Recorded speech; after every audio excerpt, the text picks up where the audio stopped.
St. Kurwa Hospital stood like a monolith in the bustling city of Osaka, its walls filled with the stories of countless lives saved and lost. Yet, amidst the clinical efficiency and the relentless pursuit of healing, there lay a shadow, a dark secret that chilled the heart of even the most hardened staff: Room 404. Room 404 was a place of fear and foreboding. It was where patients entered with minor ailments and never left alive. The doctors and nurses whispered about it in the break room, warning new staff to be wary of the cursed number, for it was synonymous with death. The stories began years ago when a patient named Mr. Watanabe was admitted with a simple fever. By morning, he was dead. The doctors were baffled. There were no signs of complications, no medical reason for his sudden demise. Over the years, the pattern repeated. Every patient assigned to room 404 met an inexplicable and untimely end. One stormy night, Nurse Emmy was on duty. She was new to the hospital and had been warned about room 404, but she dismissed the rumors as mere superstition. As her shift began, the hospital was plunged into darkness by a sudden power outage. Emergency lights flickered to life, casting eerie shadows in the corridors. Emmy was assigned to check on Mrs. Nakamura, the latest patient in room 404.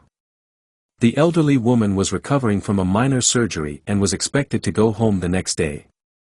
As Emmy approached the door, a chill ran down her spine. The number, 404, seemed to loom large, its white paint stark against the dark wood.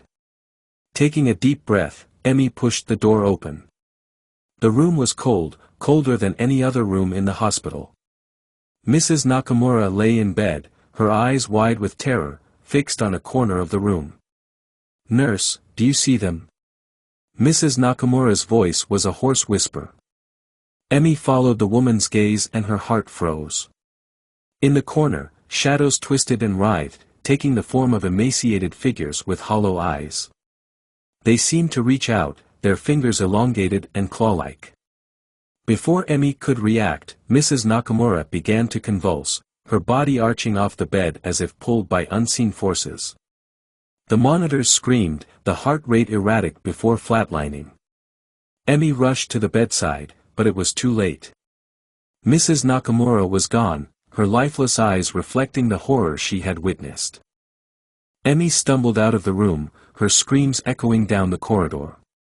The hospital staff rushed to her aid, but as they entered room 404, the shadows melted away, leaving only the silent body of Mrs. Nakamura.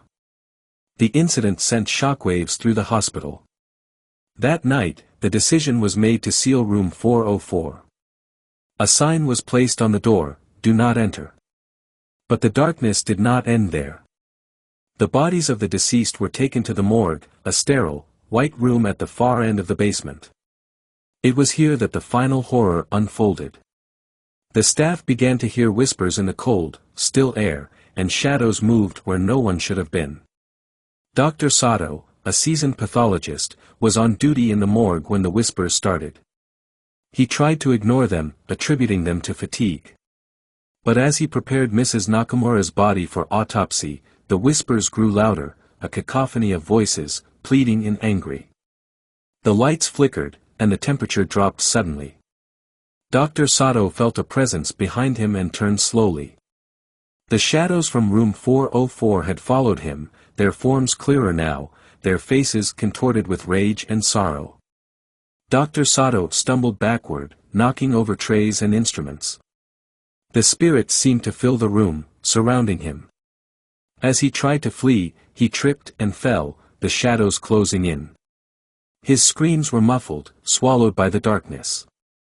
The next morning, Dr. Sato was found unconscious on the morgue floor, his hair turned white from fright. He never spoke of what he saw, but his silence spoke volumes.